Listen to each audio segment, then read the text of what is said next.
What is going on, everybody? Drake in here, and welcome back to the channel. Today, I finally have it, an updated tuned version of my Dragon deck for 2022, post Battle for Baldur's Gate. I know that's a mouthful, but we're just gonna roll with it. So I've been doing a lot of testing, a lot of finicking with my deck over the last couple months, and I finally got it in a very, very good place to where I can profile it and show it to you guys. There are some card choices in this deck that I'm still a little uncertain on, but you know, I just wasn't drawing those cards in the games as frequently as I wanted to. So we'll go through some really good substitutions and my feelings on those cards. We'll also go through some budget options along the way as well.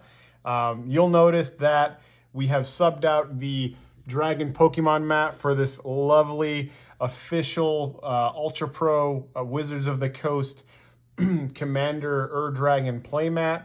I got this thing for a steal a few months back, and I really just thought it was time to break it out and showcase the Dragon mat on the official Ultra Pro game mat with the artwork. Don't worry, the Pokemon mat will make a comeback in the following videos, but I felt like it was the perfect time to break this out. So with that said, if you guys want to do me a huge favor, I love my commenters. I love my subscribers. Keep interacting with my videos. I'm about 315 subscribers right now. So you guys are what makes me want to do this. I love interacting with you guys. There's been a handful of subscribers that I literally go back and forth with conversation every day.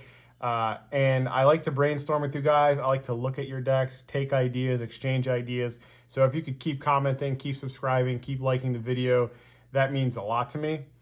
Going into things, you know, obviously I'm going to leave my TCG Player affiliate link in the description. What you can do is go there, highlight it, bookmark it, do whatever you'd like. But every time you use that link for an order, I get a small kickback, and that goes right back into supporting the channel. As this channel grows, by the nature of things, the demands increase as far as volume and quality and production, post-production work. So anytime you use that link, it goes into bettering the channel overall. And I will use every dime to grow the channel right back into it. So I do appreciate it, whether it's Pokemon, Yu-Gi-Oh, Magic, MetaZoo, deck boxes, binders, you name it. You could buy any card game or product virtually on there, and I get a little kickback on it. So, and the next thing is, if you paid attention to my last video, you would have noticed that I'm giving away some arena codes. So I'm going to keep that trend going as kind of a free little appreciation.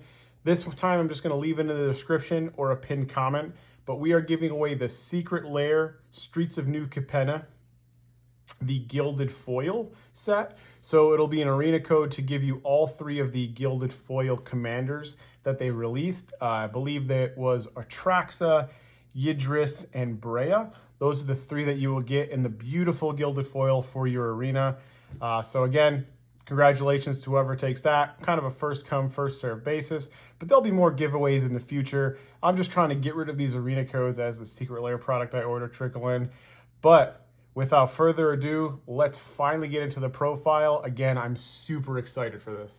All right, so we're just gonna dive right into the deck profile here.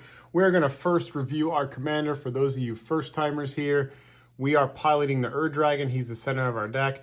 This is actually a cool little like proxy token version of the Dragon I got off of Etsy. This guy is really, really awesome. He does great little proxies to kind of bling out or show off your commanders. And it's a little hard to see because it's got the iridescent, but I just kind of wanted to bring that to light. I think these things are really awesome. I think these pre-made ones are about 25 bucks, but you can get a custom one for 35. If you guys are interested, I'll leave a link to his shop in the description.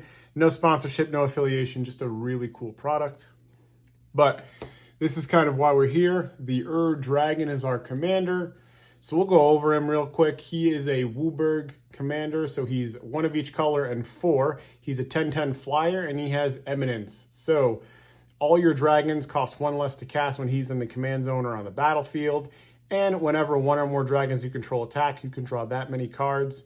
And when you do, you can put a permanent from your hand onto the battlefield. So we've really based our deck around the Dragon's Eminence ability. Kind of like before, we're piggybacking off a lot of the same concepts of this deck. The design and the rules and restrictions are the same as before. We have virtually no budget. We're opting just not to include the original dual lands. We're going for the highest power level possible without being in CEDH. So we're right underneath CEDH with these really, really high power, strong tables. So just keep that in mind. We're going for power. We don't really have a budget. The idea of the deck is to use the Eminence ability to curve out as nicely as possible. Our Dragon curve really starts to hit heavy in the 4 mana value and then creeps up forward. So you'll see that as we're kind of going through things in the deck that we're really focused on that 4 mana value slot. But with the release of a lot of new support and a lot of new cards, you'll find yourself casting the Dragon more, just because with these treasure synergies, it just becomes so free and there is virtually no risk in casting the Dragon a lot of time because you're just spending free mana to do it. So let's get into things here. I'm trying a different layout, so let me know if you guys enjoy this layout or if you like the old layout, but I wanted to try something different with my setup. So we're going to go into the RAM package. We're going to start out with some Mana Dorks. If you guys know me, you know I like Mana Dorks a lot. I try to include them in a lot of my decks, especially my 5-color decks, just because they're a low investment. Yes, they can get swiped up in board wipes and removal, but you've already gotten your value out of them at that point, and I feel like they set the pace for the game, especially since we're trying to curve out on turn 4. This helps fix us. So we're going to start with our first dork here. It's just Birds of Paradise. 1 green mana for a 0/1 flyer that taps to add 1 mana of any color. So this is a really nice turn 1 play to help set us up for getting all of our colors early. Then we have Deathrite Shaman, probably my favorite mana dork in the deck, or just across all formats. He's a 1 mana 1/2 that you can exile any land from a graveyard to add a mana of any color. So he's kind of like a flexible Birds of Paradise, but he also has some other really cool smaller abilities mixed in there to exiling cards from graveyards to either gain life or have an opponent lose life. That's really cool interaction mid and late game. So he's really kind of always live and always playable. That is the same as my last profile, so nothing's really changed there. But you'll notice we do have a new card here. We have the Scaled Nurturer. So he doesn't seem too exciting on the surface. He's a very basic card, but he does do his job well and get to the point. So he only costs 1 green mana with the Dragon discount. He's a 0/2, and you could tap him to add a green. And when you do this to cast a dragon spell, you gain 2 life. So we'll get the life gain part out of the way. It's fine. It's free. It's gravy on top. It's nice to recuperate some of the life from the fetch lands that we're getting and things like that. So I'll take it. It's basically a Llanowar Elf for the deck. That's a dragon. That said, we are green heavy, so the green mana is always usable. I did end up cutting a Bloom Tender for this card. So if you ever wanted to venture into a different route, or you just really don't like the idea of Scaled Nurturer, you could always sub Bloom Tender in. But being a 1 mana dork, that's basically a Llanowar Elf for the deck, and it's a dragon, right? So it's going to trigger all of our dragon tribal synergies. We could use it to attack and help trigger the Dragon's ability. I know it has 0 power, but it could still attack. There's always going to be somebody open. We could use it to trigger things like Kindred Discovery. It triggers Dragon Tempest, whereas like Bloom Tender late game is just kind of a mana dork and you just slam on the board. This can help push through with things like Dragon Tempest or Scourge of Vel'Koz and things like that. So it does have some utility behind it that is outside of the mana ability. So that's why I really like Scaled Nurturer. Again, if you don't like it, you can always play any dork or ram spell you'd like. Then we have, obviously, Dockside Extortionist. We are in a 5-color deck. We have a nice treasury sub-theme, so this fits in nicely. Extremely powerful, not a ton to say. And also, you know, on the topic of Scaled Nurturer over Bloom Tender, Bloom Tender was great because it would just be able to make 5 colors at some point. With all the treasures, like, you don't really need that, so I'd much rather trade off the synergies. So these are kind of our 4 mana dorks of the deck. You know, I consider Dockside a dork, so to speak, but he's going to create treasures. We don't need to talk about Dockside. So we are high power, right? We're a high power, high velocity. So we are playing the Soul Ring, obviously, for fast mana, and the Mana Crypt. So again, high velocity, high power. These cards are basically staples in that regards. These, along with the Ancient Tomb, if you open one of these, geez, it sets you so far ahead a lot of the time. Because a lot of our good dragons, you can see a couple down here, obviously they're going to cost colorless, right? So you open that Soul Ring, you open that Mana Crypt or that Ancient Tomb, with like a Ram spell or a Mana Dork. Like, it just sets you so far ahead, and you could really snowball away with the game. So those are two of the rocks. And then we'll go into Arcane Signet here. Just a 2 mana, tap, add 1 mana of any color in your mana pool. Very basic. There's some arguments to be made that some people don't like to play things like this in a green deck just because green fixes via land. And artifacts are a little bit more vulnerable, but you're in a 5-color deck, so I feel like you kind of have to play that for some fixing early game. And then the 1 Jeweled Lotus. I know I talked about this before. This card is all gas all the time. It is never dead for me. If you've ramped between turns 1 and 4, you could slam down and cast Ur-Dragon as early as turn 5. So it gets pretty nutty. Always gas. You could always sub it out if you don't like it. So as far as that goes, budget options for these 3, you can play things like Farseek, Felwar Stone's really nice, Sky Shroud Claim, really any, ramp spell you'd like that would be an artifact or land ramp. If you're going that route, I prefer land ramp. If you want other mana dorks, like I said, Bloom Tender is probably the one. So if you know anything about me and my deck building, you know that I take the core pillars of building decks, ramp, card draw, single target removal, and board wipes, pretty serious in terms of ratios when I'm building a deck. But if I can get any of those abilities built within the core strategy of a deck, so for example here, if I can get ramp, card draw, removal, yada, yada, yada, on a dragon body, it makes the playability of that dragon kind of move to the top of the chain, so to speak. So we're going to get into some rampy dragons. I have Goldspan Dragon here. He's kind of a oldie but a goodie at this point. Kaldheim's already a couple of years old. But he's a 4 mana with flying and haste. And whenever this card attacks or becomes the target of a spell, create a treasure, and all treasures you control have tap, add 2 mana as opposed to 1. So Goldspan, not a ton to say. He's going to come out early. He's going to make a treasure. He's going to refund 2 mana instantly, and then continue to generate that slow mana that actually goes from 0 to 100 really quick.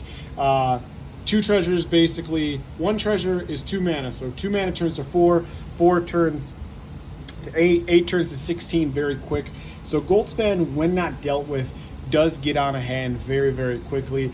I was excited when he came out. Very, very, very good addition to the deck. But he pairs well with things like one of the newer cards here, Ganax Astral Hunter. I apologize for the glare. I know some of these etched foils. I'm trying to get my setup kind of as best it can be with lighting. So again, I'm trying things out with the angles and the lighting. But whenever Ganax enters the battlefield or another dragon enters the battlefield, you're going to create a treasure token. So for 4 mana, a 3/4 flyer that just creates a treasure on summon, refunds 1 mana, so it's essentially 3. Then you could store away that mana for future turns. But Ganax also synergizes with a lot of different things in this deck. We have a couple token makers in the deck, so anytime one of those tokens come to the battlefield, a little bit of reanimation built into the deck, but he kind of propels you from turn 4 to turn 8 very, very quickly, and that's why I like Ganax. But when you start getting several of these put on the board at the same time, Goldspan and a Ganax and a Copper, it really becomes difficult for your opponent to make decisions and which cards they're going to kill and destroy. So that is why I like to include these in a little bit of critical mass. We're going to go on to the next card here, in Ancient Copper Dragon. So another new addition to the deck for those of you who are keeping track. Again, I apologize for the glare, not too bad. 5 mana, 6/5 flyer. Whenever Ancient Copper deals damage to a player, you roll a d20 and make that many treasures. So before I get too much into them, can we just appreciate the artwork on these borderless Ancient Dragons? I'll probably say it a few times throughout the video, but these are just absolutely gorgeous cards. I had to get them in the borderless treatment, but Ancient Copper is going to come down, hopefully with haste, and immediately just make you a bunch of treasures. He has to be dealt with very quickly. Is the card worth the price tag, for those of you guys who are wondering? If you had to choose, and I was actually going back and forth with the subscriber, I believe it was Stake Zero. If you had to choose, I'd probably choose Gnawbone just because it is cheaper and it's just higher velocity. But it is very good. I do enjoy the card. I think it works really well here. But we'll go into budget options after. And then into the last rampy dragon. We have the old Gnawbone, 6 mana flyer. Whenever a creature deals damage to a player, you create that many tokens, and he's a fat 7/7, so he's immediately has to be dealt with, or big plays are going to happen. He's going to refund 7 mana, plus whatever other dragons you have on the board. So along the same play pattern as Ancient Copper, they're kind of going to have to deal with them, or your board's going to spiral out of control with the treasures. And there's a lot of, again, treasure synergies in the deck. We're not just casting big splashy spells. We're going to do things with those treasures to even create things like card advantage. So I really, really like these treasure-making dragons. I hope we can expand upon this. We probably will. You know, if you don't have some of these dragons here, you can always play things like Clouth for a big rampy dragon. You can play Savage Ventmaw, or you can just play any utility dragon you like. You notice the ramp package is a little larger than most decks. We got about 5, 10, about 15 ramp spells in here. Plus we have some overlap in the next section that I'm going to go over. So you can even, you know, cut the copper for just any dragon of your choice that's not listed in the deck.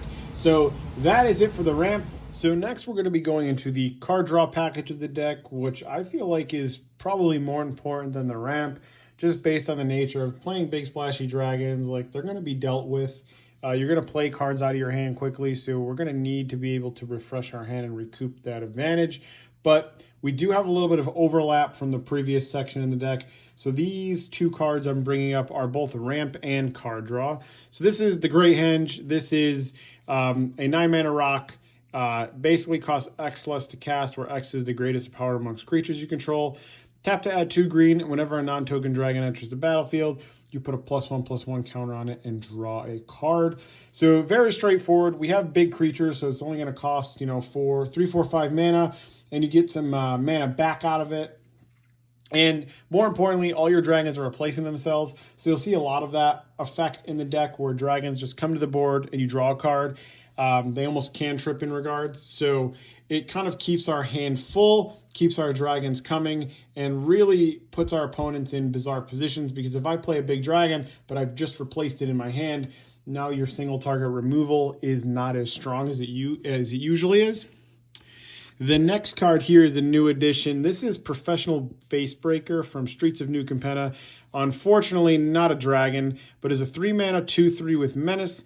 Whenever one or more creatures deal combat damage to a player, you make a treasure, and then you could sack a treasure to exile the top card of your library, and you could play it that turn. So both of these are ramp and card draw in one. So the reason why I like Professional Facebreaker is he turns those treasures into card draw. So if you hit big with something like Copper and you had just 10 treasures floating around, mid to late game you're running out of gas, you could play Facebreaker and just keep sacking treasures until you hit a card that allows you to get some gas, or draw more cards, or more playability, or your haste enabler, or your board wipe, and you can just kind of keep going. So he keeps your plays going. But early game, essentially for each opponent you deal damage to in a single turn via attack, you make a treasure. So if you're in a 4-man pod, you could essentially create up to 3 treasures per turn if your creatures get through with Facebreaker. So I really, really like it. I feel like this card is playable at all stages of the game. Fantastic addition to the deck. I will say that one knock of it is not a dragon, so it doesn't trigger those tribal synergies. And if they keep printing dragons like they have been in every set, I can see it working its way out, just because you just need to play all the best dragons that they come out with. But for now, he's in there, and he definitely overperforms. Get yourself a copy today, $2 or $3. Totally recommend it. Next, we have some burst card draw in the form of Night's Whisper. It's 1 black and 1, draw 2 cards, lose 2 life. Very, very simple but effective card. You'll notice that Mystic Remora is not included this time around. I opted to cut that just because I needed a little bit of card velocity that kind of came to me now in a low mana value. So kind of what I'm getting at is I wanted to be able to play a spell that would net me a few cards right then and there. So I could smooth out my curve, I could smooth out my draws, and I could hit my land drops when needed. Mystic Remora just was not doing that for me, because you could play Mystic Remora turn 1, but very easily not draw a card from it. You could even play it turn 2 or 3 and only draw 1 card from it. It just wasn't doing what I needed for the mana. Obviously a very good card, and you could probably find some room in the deck, but I opted to play Night's Whisper just because there are those times where you play it on turn 2 and you are able to draw that land for your turn 3 plays, or you're able to draw that dragon to curve out on turn 4. So that's why I subbed that in over Mystic Remora. Next, we have Painful Truce, which is the 3 mana. Basically, you draw X cards and lose X life, where X is the number of colors spent to cast the spell. Similar vein to Night's Whisper, just some card velocity. They're essentially the same card. And then we have big old Stinging Study, 5 mana. Draw X cards and lose X life, where X is the value of your commander. So basically, it's a 5 mana, draw 9, lose 9. I love Stinging Study a lot. It's instant speed card draw, and kind of the best part of it is you don't need anything else to make it effective. You don't have to have any creatures on the board, no other cards in hand. You can be freshly board wiped, which has happened to me before. All you need is 5 mana and something in the command zone, and you are 9 cards, 8 cards higher than you were before. So I really like Stinging Study. I think that card is absolutely fantastic. There's a reason. That is the reason why I play that over something like Return of the Wild Speaker or Rishkar's Expertise, but you can do as you wish with those. 1 Rhystic Study, 3 mana. Whenever an opponent plays a spell, you draw a card unless they play 1. We're in 5 colors. We are in a deck of big splashy creatures, so we'll take all the powerful cards we can get. If you don't want to play Rhystic Study or don't have Rhystic Study, you could play any card draw spell you want, like Garruk's Uprising or anything like that. I think it's like Elemental Bond, which is like another 3-drop. Temur Ascendancy, which is a nice lynch panel of the deck. Very, very crucial to strategy. Cost Temur. Creatures you control gain haste, and whenever a 4 power greater creature enters the battlefield, you draw a card. So again, card draw, repeatable card draw, replacing those dragons, having them cantrip each other. But more importantly, you'll see there's some haste enablers in the deck like last time. But being able to give your creatures haste, your big dragons, very strong. Very underrated, underappreciated mechanic in all of Commander. And then we have Kindred Discovery, which on my last profile, this card was about $30. I think now you can get a copy for like $8, maybe cheaper now. But it's double blue and 3, 5 mana enchantment. Whenever Kindred Discovery enters play, you choose a creature type, obviously dragons. Whenever a creature of that type attacks or enters the battlefield, you draw a card. So this is going to give you a lot of cards very quickly. It does cost 5 mana, so we do have some chunky boys in the lineup to draw us cards, but we need those powerful plays. We need to be able to refuel our hand. We're not looking to refuel our hand completely on turn 4. We just want to smooth out our card draw, turn 2 or turn 3, and then play a dragon on turn 4, play a dragon on turn 5, boom, play Copper, play Gnawbone, create a bunch of treasures, slam our commander, and then if we're dealt with or we need to replenish, that's where these bigger cards come in. So Kindred Discovery, really good with the token makers like Dragon Broodmother and stuff like that. So that is it for, sorcery speed spells, so to speak. But again, we want to get those abilities like card draw and ramp on creatures. So it is nice to have things like Dragonborn Champion, 3 mana creature with trample, a 5/3, and whenever a source deals 5 or more damage to a player, you draw a card. This card is amazing. This card was only like $1, I think, in my last profile.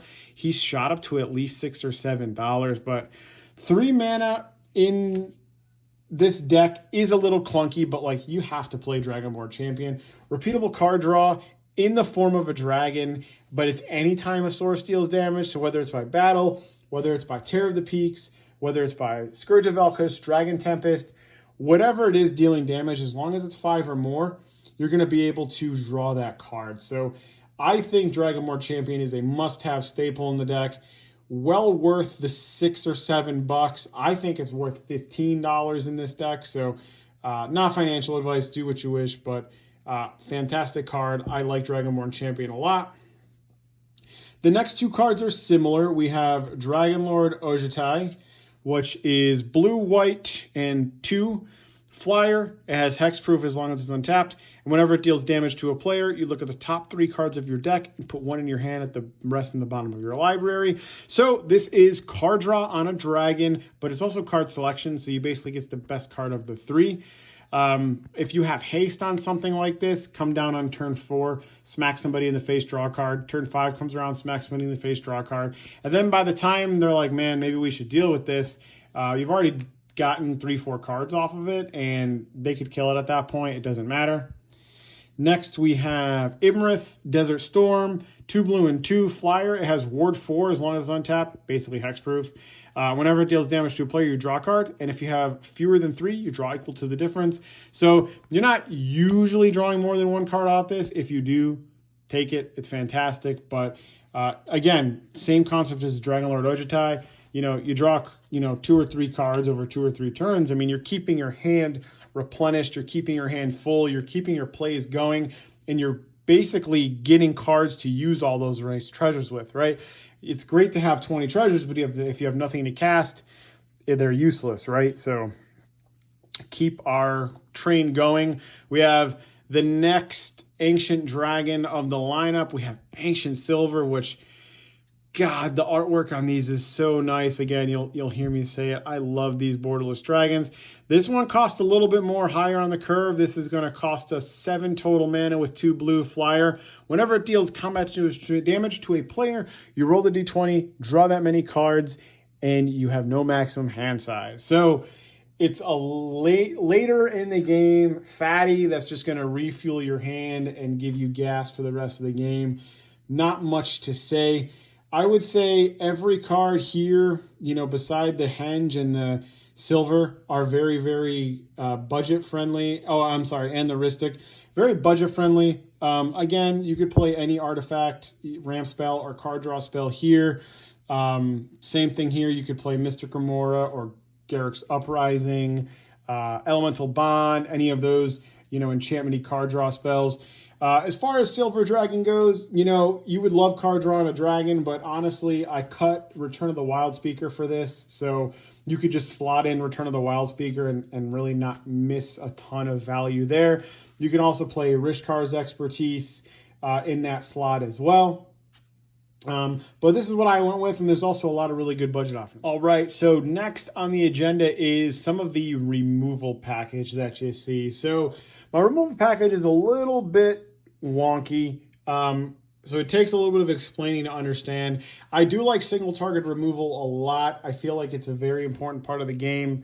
It helps you compete at high level, high power tables. Obviously, the more instant speed interaction you have, I feel the better, but we opted for a little bit heavier on the sorcery speed end of removal just because of synergies, which pay off in the end. So we'll kind of get into it. Swords to Plowshares here, just an infamous removal spell. 1 white, exile a creature, and that controller gains life equal to its power. I love this Secret Lair version as well. The artwork on this is gorgeous. So just really efficient 1 mana removal spell. You're playing big splashy dragons and you don't have a lot of mana to hold up. So 1 mana, 2 mana, capping at 3 mana instant speed interaction is where you want to be. 1 Nature's Claim. This is a staple for me. 1 green mana, not 1 Nature's Claim, 1 green. Destroy target artifact or enchantment as controller gains 4 life. The 4 life is negligible. It's instant speed removal for artifacts and enchantments.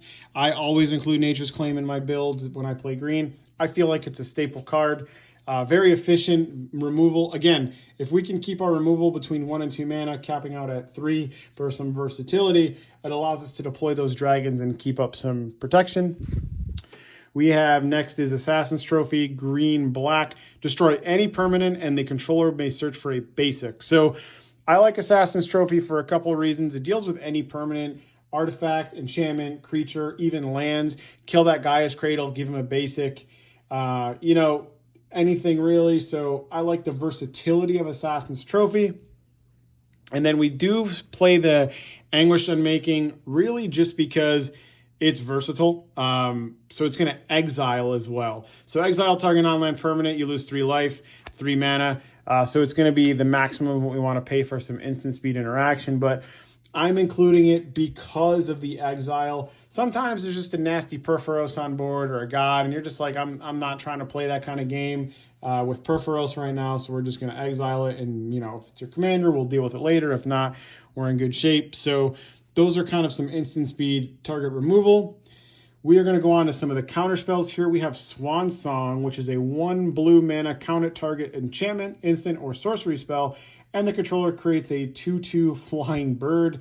The bird is irrelevant, especially since, you know, your dragons will just eat it up, or they have trample or something. So it's a nice 1 mana counter spell. We're really not playing enough blue to play any of the free counter spells. Dragon isn't quite on board enough to play something like Fierce Guardianship, so this was kind of our best bet. And then Mana Drain, double blue, counter a spell, and you gain X colorless mana equal to the mana value. So this is kind of the best counter spell that you have to pay mana into. And then as a rebound, you're going to get some ramp on it. So not a ton to say. This is just very strong, powerful, you know, 5-colory good stuff removal package so far. If you don't have Swan Song because it's a little pricey, or Mana Drain, for either of these, you could play Stubborn Denial and or an offer you can't refuse from New Capenna. Stubborn Denial is from Cons, something on Cons block. Stubborn Denial is just a 1 mana counter something unless they pay 1, so you leak them, but if it has Ferocious, so if you have a creature with power 4 or greater, it counters it completely. So I was actually playing that before I got my Mana Drain, so you can do the same thing. But if you don't have a Swan Song or a Mana Drain or both, you can play, again, the Stubborn Denial or the Offer You Can't Refuse, which is a 1 mana counter anything. Its controller creates 2 treasures, which sometimes the treasures, giving your opponent treasures is bad, but hey, 1 mana counter spells to save your board, pretty good. Then we have the best card in the entire deck, and I said it before, and I'll say it again forever.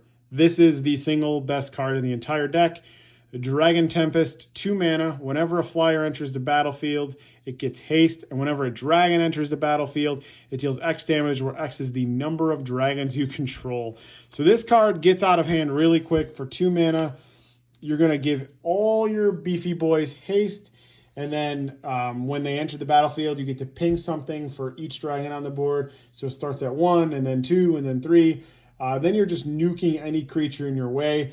I count it as like half a removal spell, 3/4, because early game, you're killing dorks. Late game, when you have, you know, especially if you have like Ancient Gold Dragon, or you have a critical mass of dragons, no creature is going to stand in your way. So again, Dragon Tempest, best card in the deck. It is some removal, and it's giving your guys haste. And you could pick where you want the damage. You want to go at somebody's face when you roll a 20 on Ancient Gold Dragon, go for it.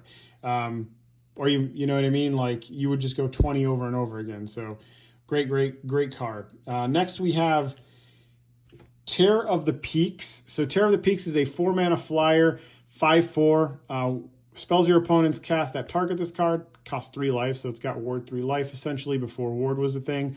And whenever another creature enters the battlefield, Terror of the Peaks deals damage equal to that creature's power to any target. So Terror of the Peaks is fantastic, especially if you have big dragons. Not quite the best thing with some of the like 1/1 token makers, but again, those add up over time as well, over the course of the turn. So I really like Terror of the Peaks. It's kind of like the 3rd version of Dragon Tempest ish. But it factors in power as opposed to critical mass. So Terror of the Peaks has been around for a while at this point. I think it's gotten kind of expensive.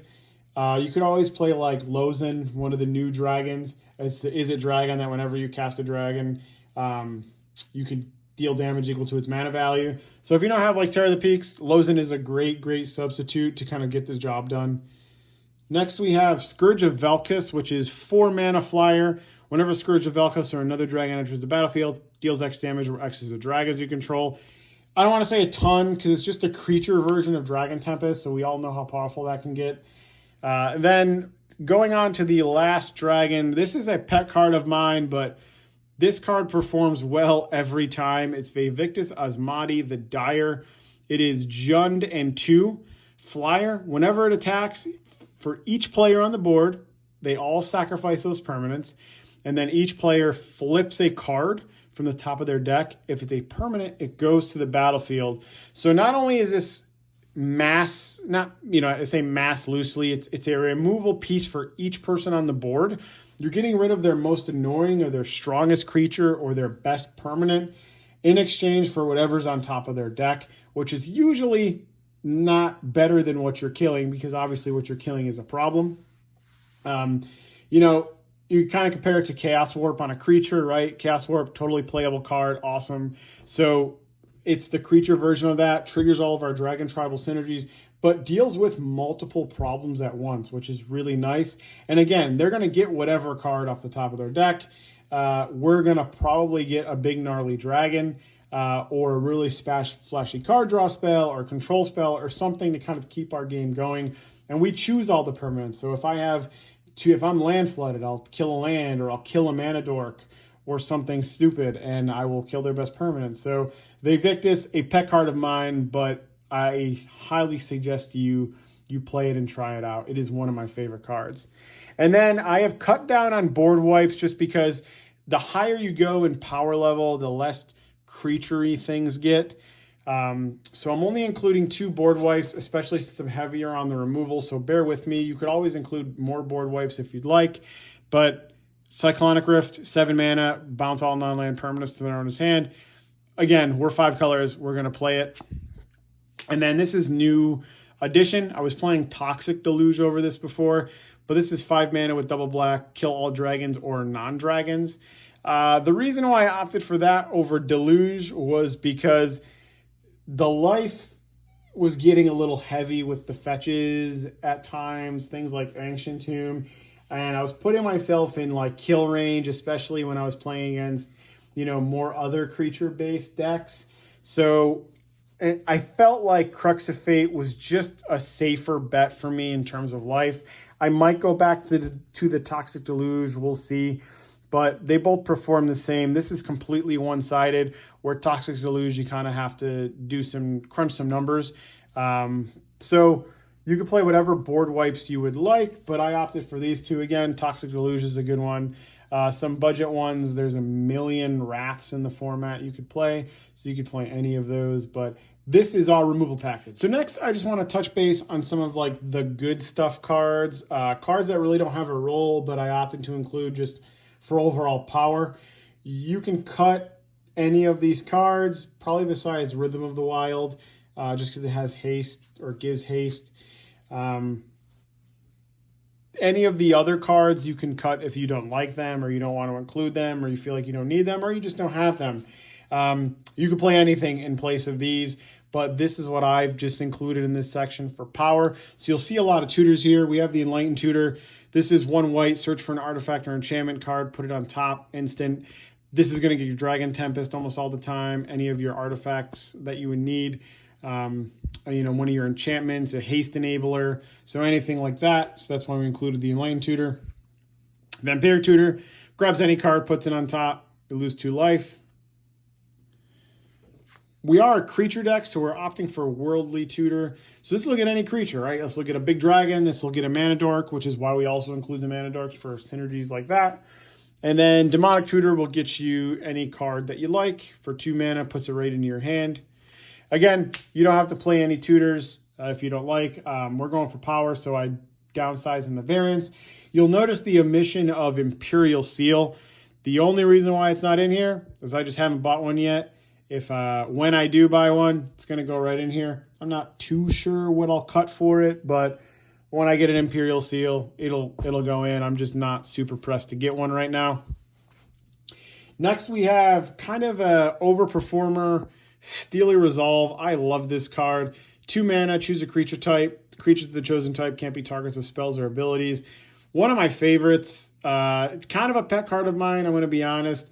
You can cut this if you want, or if you don't have it, you can play like Lightning Greaves or another protection spell or anything of that nature. But I like this. There's some tricky plays with Dragon and stuff. Like you could attack a player, and if it's the one player that's holding up removal, waiting for you to attack somebody else, you could attack somebody else and then play Resolve, and there's no response window, which is kind of cool. Again, you can play like Lightning Greaves. I wouldn't play Swiftfoot Boots, but you could play another protection spell, maybe another counter spell if you wanted here. Really anything. I can see... So they started Dominaria spoilers, and there's the Wraith rework. I believe it's Wraith. He's like a 4-mana or a 5-mana dragon, 4 mana with the Ur Dragon discount that gives all your dragons Ward 2. And I believe he does something else as well. But for 2 more mana on a dragon body, I might cut that for this, but we'll see. Rhythm of the Wild is a 3-mana enchantment that gives all your creatures Riot, non-token creatures Riot, so they can either enter the battlefield with a +1/+1 counter or haste. So the reason why I like Rhythm is it's a haste enabler, so it's something better than Fires of Yavimaya. And if you already have a haste enabler on the board, you could just have them come to the field with a +1 counter. And then we have Teferi's Protection, which the more I play this card, the more I think this card is like super, super strong. 3 mana, phase out yourself and your board. I think it being 3 mana is kind of the reason why I enjoy playing it. You can play it early, you can play it late. A lot of the times, I was playing a game last week with some of my group, and I was able to deploy some dragons real quickly, and I think I had like 3 of them out. 3 big boys by turn 5. So I deployed like Steely Resolve on turn 6, and then I passed, and he's like, all right, board wipe. I'm like, yeah, Teferi's Protection. So if you telegraph with it really well, it becomes a really nice card. But again, play anything you want in this section. They can almost all be anything you'd like, but this is my choice. All right, so next we have kind of the meat of our deck, which is just our fancy, awesome dragons. These dragons don't have any utility in terms of being ramp or card draw or removal, but they do have their own utility as they bring something to the deck that we need, no matter what they may be, as far as maybe tokens, reanimation, combat, overall power. So these are kind of the utility dragons of the deck. We'll get started with this here. It is Swashbuckler Extraordinaire. 2 mana in this deck. When it enters, create a treasure. And whenever you attack, you may sacrifice 1 or more treasures. When you do, that many creatures gain double strike. So this card is just playable at all stages of the game. It's live at all stages of the game, and it only costs 2 mana to cast. So early and mid-game, it's going to get you that treasure, which then you could use to help trigger some treasure synergies. Maybe you have Facebreaker on the board. It could draw you a card. But mid and late game, it's just going to end games for you. If you have a lot of treasures made off of Smothering Tithe, or you rolled treasures off of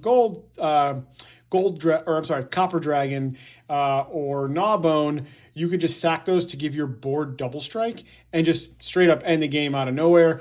Give Daddy Ur Dragon double strike out of nowhere, and the game's over. So just a very, very good utility card overall at all stages of the game. I think this card's great. Definitely overperforms. Check your bulk. The card's fantastic. There is a card that I was going back and forth with a subscriber, Stake Zero on. I forget the name of it, but it's like a 3-mana knight that gives all dragons double strike. And we were talking about it, like we always looked at that card, but it's always kind of the 101st card because, yeah, it gives things double strike, but it's not a dragon, and do you really need it kind of thing. But basically having that built into a dragon, but better and more utility is kind of why we opted to include it, and not something like the double strike knight. The next card going in is another new card. We have Renari, Merchant of Scrolls. It is 4 mana in this deck, which would include 1 blue. You can cast dragons and artifacts as though they had flash. Choose a background, which is flavor text, and it's a 2/4. Essentially, the dynamic Renari creates is it gives your creatures pseudo haste. So that is very strong. It creates a dynamic in the game that is very hard to interact with for only 3 mana. I will say the times I've played Renari without a haste enabler on the board, those games are very, very hard for your opponents to deal with. Again, the pseudo haste, the dodging board wipes, the dodging removals, the triggering Dragon Tempest at instant speed is very powerful. But I will say, if you already have a haste enabler on the board, Renari is kind of just a vanilla. So Renari is one of the cards that I want to test out a little bit more, because when it was good, it was great. And when I didn't have a haste enabler, it was awesome. But when I had a haste enabler on the board, I would always just play the dragon and attack rather than hold up the flash, right? So again, I'm high on Renari. I like it a lot, but I could definitely see it come out because once you do have a haste enabler, and we have a lot of tutors to see something like Dragon Tempest. If you're not playing tutors, if you're going for a tutorless build, Renari is an auto include because you want to see the variance, right? That pseudo haste. And 3, believe it or not, 3 on the curve sometimes gets a little clunky. So I could see it being cut, but we're going to keep it in for now. Next, we have Thracus the Butcher. He is a 4-mana trampler. And whenever this card attacks, you just straight up double the power of all your dragons till the end of the turn. I like Thracus. I'm going to be honest. I can see it coming out because it's like a win more card. Where I really like the utility of Thracus is when it doubles, it puts a lot of dragons in our main board over the 5 power or 5 damage to trigger something like Dragonborn Champion, which is really cool. So it's nice to kind of have those synergies. It's not very good on its own, which like something like Swashbuckler or Renari, you know, they're kind of good on their own for a turn or two, where Thracus, you really kind of need to feed into it. And, you know, it's a 4-mana card that you would ideally want to play a little bit later in the game. But if you play it early, you know, they kind of understand what you're going for and might deal with it early. But on the flip side, it does only cost 4 mana, which is a really good kind of spot in our curve where we want to be able to deploy dragons. I could see it coming out with some testing. I'm going to be honest, when I was playing, I played plenty of games with the deck over the last couple months, and I've only had Thracus. I've only seen the card a handful of times. So it's one of those cards that I haven't seen it enough to really judge it. So that's why he's still in there. Not super impressed, but not super unimpressed either. Kind of just mediocre. But again, there could be better cards to play. So just keep an eye out if you play Thracus. Nesting Dragon, double red and 2, landfall flyer. Whenever a land enters the battlefield, you create a 0/2 red dragon egg defender. When it dies, create a 2/2 red dragon flyer with fire breathing. So Nesting Dragon, I like. I will say I liked Nesting Dragon a lot 9 months ago, 8 months ago, a year ago. I am less high on Nesting Dragon now because we've just gotten so many good dragons that 4-mana slot, that 4-mana value where we can drop dragons, is starting to get pretty stiff competition. And we're kind of creeping up higher on the curve because the dragons they're releasing in the 4-mana slot are getting better, but the dragons they're releasing that would cost 5, 6, and even 7 mana are also getting better. So we're kind of weeding out just the semi-playables and take what we can get kind of cards. So Nesting Dragon, again, as you can see, these 3 here are pretty flexible with what you want to play. You know, if you're in a heavy removal meta, over these cards, you could play something like maybe Scale Lord Reckoner. There's a lot of just overall really good red dragons you could play. Obsidian Charma is one I experimented with a lot at Sushi from Neon Dynasty, which coincidentally creates treasures I might slot in over one of these. So again, kind of, you know, do as you will. I just haven't tested this card. I'm not as high on this card, but it still performs really well, right? It's gonna, every time you play a land, it's a dragon, which triggers all your dragon stuff. And, you know, once you've played enough lands, it's almost like board wipe insurance. You know, if you have Dragon Tempest with 6 eggs and they go Wrath of God, like, you're just gonna trigger Dragon Tempest 6 times, and it's just not fun for anybody except for you. So next we have kind of the junior of the deck, Scion Junior. Or Dragon Jr., which is Scion of the Dragon, flyer for 4/4, costs Wooburg. 2 mana, search your library for a dragon, put it into the graveyard. This card becomes it. So a lot of really good utility. Any dragon in your deck at any time. With the release of the Ancient Dragons, being able to essentially flex into a treasure maker, a token creator, a reanimator, at any given time is or card draw spell at any given time is very strong. I felt like Scion, you know, 7 years ago was like one of the craziest dragons, and then over time he kind of fell out of favor, I think, a little bit, especially in the main board. But with the release of the new dragons, I mean, at any point in time, it's anything you need.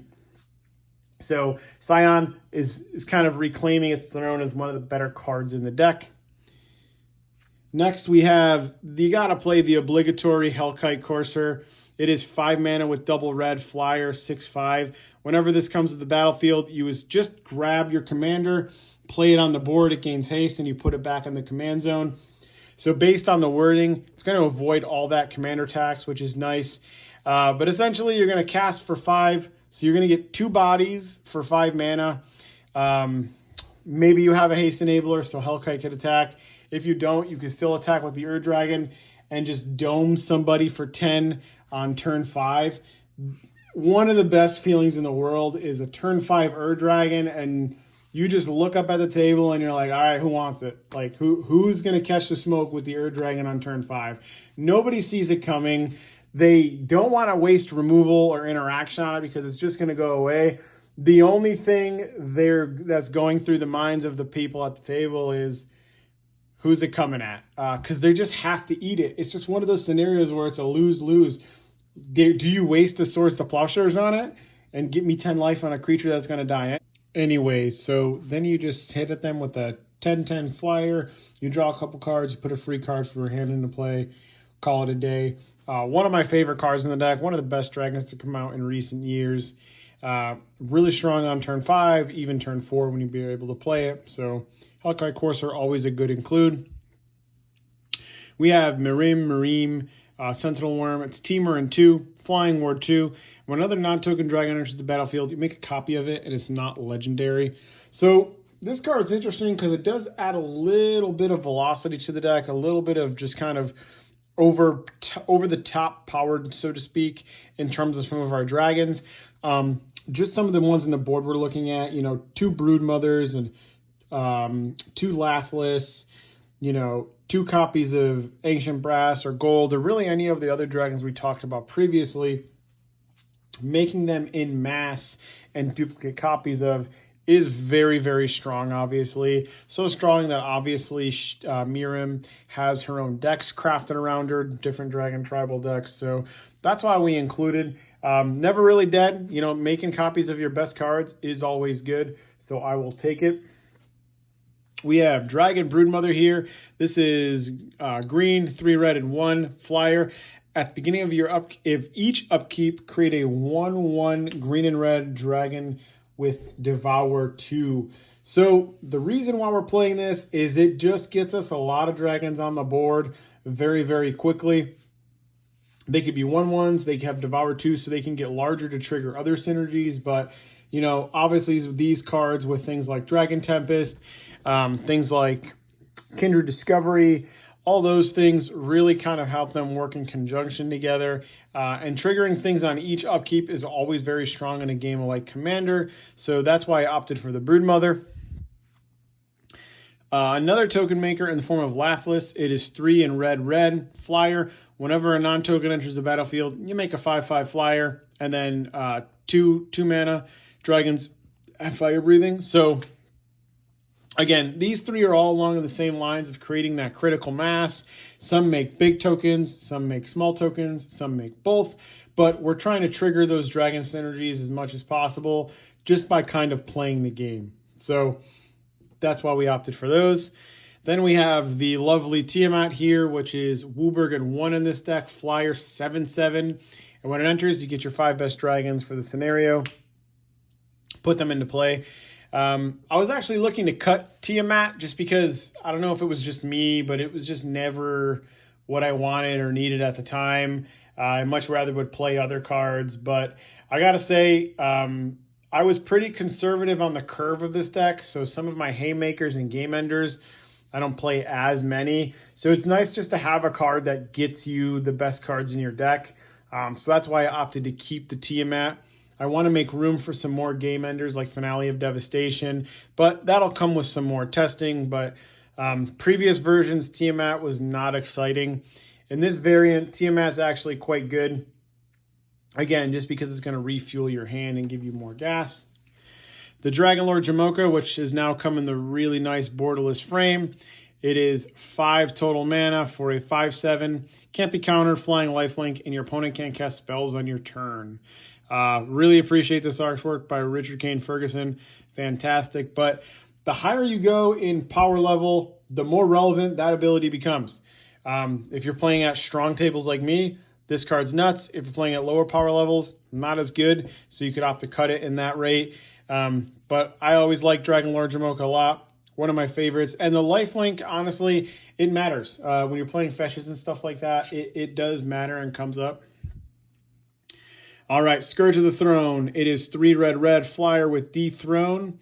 So whenever it attacks the player with the most life or tied, gets 1/1 counter. And then if it attacked the player with the most life or tied for the most life, you untap and there's an additional combat phase. It's a game ender, right? We're trying to play this card and we're trying to end the game on that turn with double combats. Big beefy boy, not a ton to say. Good on a clone, another body. Trigger our dragon synergies, draw a bunch of cards. We have another new card in the form of Ancient Brass Dragon here. So this is 4 black flyer. Whenever it attacks and deals damage, you roll a d20 and you bring that much total mana value back. So if you roll a 10, you get 10 total mana value amongst any number of creatures that meet that requirement from your graveyard. I love Ancient Brass Dragon. I always like to include a little bit of reanimation. I was playing Teneb the Harvester before, so I opted to cut Teneb. If you don't have a brass or you don't want to buy one, you can always play Teneb. It'll be just fine. But again, with the artwork on this, I just felt like this was overall better than Teneb in the deck I was playing now, just because it's 1 more mana up front, but that's all you have to pay. You don't have to keep paying into it. The last of the new dragons here is Ancient Gold, which is 4 white, flyer, 7/10. That's a big butt. Whenever Ancient Gold deals damage to a player, you roll the d20 again and create that many of 1/1 blue fairy dragons. So again, it's going to create a lot of little bodies in mass to trigger the Dragon Tempest and synergies of that nature. Last week, I played this with Dragon Tempest on the board, and I rolled the nat 20, and it was great. Everybody died. One of the players actually phased out, but it was whatever. But again, I rolled a 20 with Gold Dragon and Dragon Tempest on the board, and it was just premium play. But again, making a lot of small dragon tokens in this deck really does matter. But you also want to have Mirim and Lathlis and things like that to make your bigger dragons to help push for game. And our last Haymaker here is a Tarka. Flying Trample. Whenever a dragon you control attacks, it gains double strike. So it's just going to, again, you want to play it when you want to end the game, push for double the damage. These are just the dragons I chose based on the utility I need and I was looking for. You could play any of the other dragons that you'd like. There's a lot of really good dragons. There's a dragon that's on summon. Give your board double strike. Again, there's so many good dragons in the game. It's really hard to pick out which ones are the best. You could play like Scion of Draco, but based on the holes and gaps I was trying to fill with, overall utility, haste, token generation, a little bit of reanimation, big swinging combats, refuel for gas.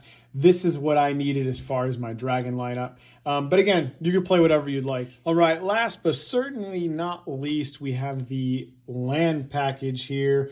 One of my favorite parts of building any deck is I like to invest and build and play with the lands. So we won't spend too much time because it's a very streamlined land base. Again, we do have a high budget, so we opted to play for one of each of the shock lands, one of each of the fetch lands. Not a ton to say there, just for fixing. Being able to grab any color that we need at any given time is just always relevant. If you're looking to build the Ur Dragon, there's a million good dragons in the game. There's a million good removal spells in the game. There's not a million good fetch lands, and there's not a million good fetch land targets. So I always recommend you invest in your land base first. But if you don't want to or don't have them, we've gotten millions of land cycles, I feel like, over the last couple of years. So you can actually just play all the different dual land cycles and tri-land cycles that you like, and you'd be just fine. Next, I opted for 2 triomes. So our primary colors are red and green, and then we have an off color of blue and black, which are similar as far as mana value. So I opted to include these 2 triomes because it includes our 2 primary colors and our 2 off colors. There's really nothing like not having a turn 1 play, and then you go and you fetch a triome. Pretty good. Also late game to cycle away, which is really nice. So my idea is to have all the colors at any given time that I need. So I opted to play 3 different of the crowd lands: the Spire Garden, which is green-red, the Springs, which is blue-green, and the Training Center, which is blue-red. These are just my 3 primary colors of the deck. Is actually Teamer, and it used to be Jund, which is interesting. But I wanted to have more color fixing, so that's why I opted for 3 additional just color fixing untapped lands. Those kind of be whatever you'd like. You could play. All right, sorry guys, I had to make a cut, take a break. I actually left a couple cards off the table I wanted to make sure I included in the deck. So we already talked about these. We'll go into some rainbow lands. We have Command Tower, Cavern of Souls to make things uncounterable. Very good at the higher power tables. If you play more casually, lower down the scale, you could omit this. Reflecting Pool, Mana Confluence. Let's just take a minute to appreciate the Pride Secret Lair artwork, which I really enjoy. City of Brass, Forbidden Orchard, and Exotic Orchard. So these are all rainbow lands. They'll make any color basically at any given time. And the last part of this is the utility lands. So I have 6 utility lands here. They could be anything you want. You don't have to play these. You don't have to be able to afford these. If you don't like these, you can play more color fixers. You can play anything, but we'll get into that. We got Haven here. Adds a colorless, adds any color to cast a dragon, and you could sack it to return a dragon from grave to hand. Obviously, the Gaia's Cradle here. Tap to add a green for each creature you control. This is a new addition. This is Volrath's Stronghold. So this taps to add a colorless, but you can tap a black and 1 and it to put a target creature from your graveyard on top of your library. So this is one of the reasons why we have a lot of card draw, right? So we want to be able to put that card on top and then draw that card immediately. We have our deck set up to do that. I was debating between this and Yavimaya Yavimaya Hollow. I opted for the Stronghold just because it could be used at any time, where Hollow is only regeneration and it has to be done on spot. So I felt like Volrath's Stronghold was a little bit better, even though you have to invest 1 more mana into it. But this card is nuts. This card is very, very good. Urza Saga, we're playing Soul Ring, we're playing Mana Crypt, we're playing Jeweled Lotus. So this basically gets any of those after 2 turns. Very good. Boseiju, this is one of the channel lands, which I really enjoy. Untapped Forest, and you could discard it to destroy artifact, enchantment, or non-basic, and then they get a basic, but very, very good utility. I love these lands a lot. If you don't have any of these utility lands, the blue one and the black one you can play. You can also play Balagad Recovery if you wanted to, which is a good budget option. But any lands you like. And the last land is Ancient Tomb. We're playing big dragons with a lot of colorless in their mana cost, so this helps us get our chunky boys out. So land base, very similar. Color fixing here, rainbow lands, and then again, those utility lands. I know I gave you guys a bunch of options you could play for utility lands, but the possibilities are endless with those. All right, everybody, and I know it was a long video, but that was my updated Dragon deck profile for 2022 / post Baldur's Gate. There will be a lot more changes coming on the pipeline soon, so I'll be sure to keep you guys posted. Just some stats for you guys. You average about 3 lands per hand, just under 3, about 2.7. It's according to Moxfield. The mana curve, average cost for a spell is 3.33, so very low. Again, I was pretty conservative when building the curve for this deck. I feel like I could actually go a little bit higher. Some of the things I want to include like another game ender in the form of a spell like Finale of Devastation, maybe something cool like Silvalo Stampede. I got a lot of other ideas I'm running through with this deck, but this is where I want to extend, hey, any suggestions, any testing that you guys have done, please let me know. I love to share ideas. Again, the comments are great. With that said, guys, be sure to check the description and pin to make sure you're the first one to redeem that code. Those gilded foils are awesome. And please, please use the TCG player link. Again, I want to improve this channel. I got this new setup going and I want to keep things going in a positive direction and give you guys the experience and the videos you deserve. With that, I'm out. Have a good one, guys.